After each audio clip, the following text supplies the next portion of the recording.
নমস্কার সবাইকে। আজ আমি চিংড়ি মাছ দিয়ে অপূর্ব স্বাদের একটা রেসিপি আপনাদের সাথে শেয়ার করব। লাউ পাতায় চিংড়ি ভাপে। এটি কিন্তু খেতে অসাধারণ হয়। কয়েকদিন ধরেই আমি ইউটিউব বা ফেসবুকের কুকিং চ্যানেলগুলোতে দেখছি অনেকেই এই রেসিপিটি শেয়ার করছেন। তো আমি আজকে আমার নিজের মতো করে আপনাদের সাথে এই রেসিপিটি করে শেয়ার করলাম। কেমন লাগলো অবশ্যই জানাবেন। দুপুরে গরম ভাতের সাথে কিন্তু এই রেসিপিটি সত্যি অপূর্ব লাগে খেতে। এভাবে একবার বানিয়ে দেখবেন।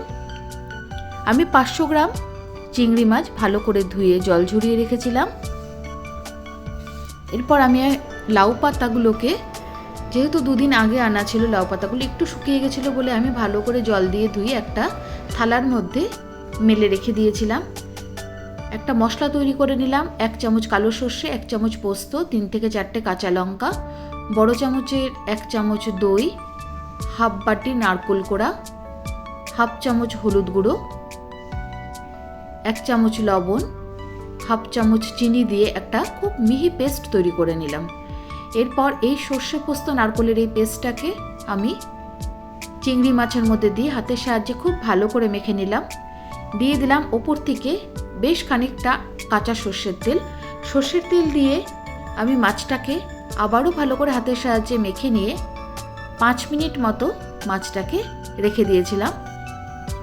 এরপর গ্যাসে কড়াই বসিয়ে দিয়ে কড়াইটাকে সামান্য গরম করে এর মধ্যে আমি দিয়েছিলাম 1 চামচ মতো সর্ষের তেল। সর্ষের তেলটাকে দিয়ে লাউ পাতাগুলোকে একে একে কড়াইয়ে আমি পেতে দিলাম। লাউ পাতাগুলো পেতে দেওয়ার পর আমি ওপর থেকে দিয়ে দিলাম আগে থেকে সর্ষে পোস্ত দিয়ে আর নারকেল দিয়ে মাছটাকে যে মেখে রেখেছিলাম, চিংড়ি মাছটা ওপর থেকে ছড়িয়ে দিলাম। দিয়ে দিলাম খুব সামান্য একটু বাটি ধোয়া জল, আর দিয়ে দিলাম 6 থেকে 7টা মাঝখান থেকে চেরা কাঁচা লঙ্কা।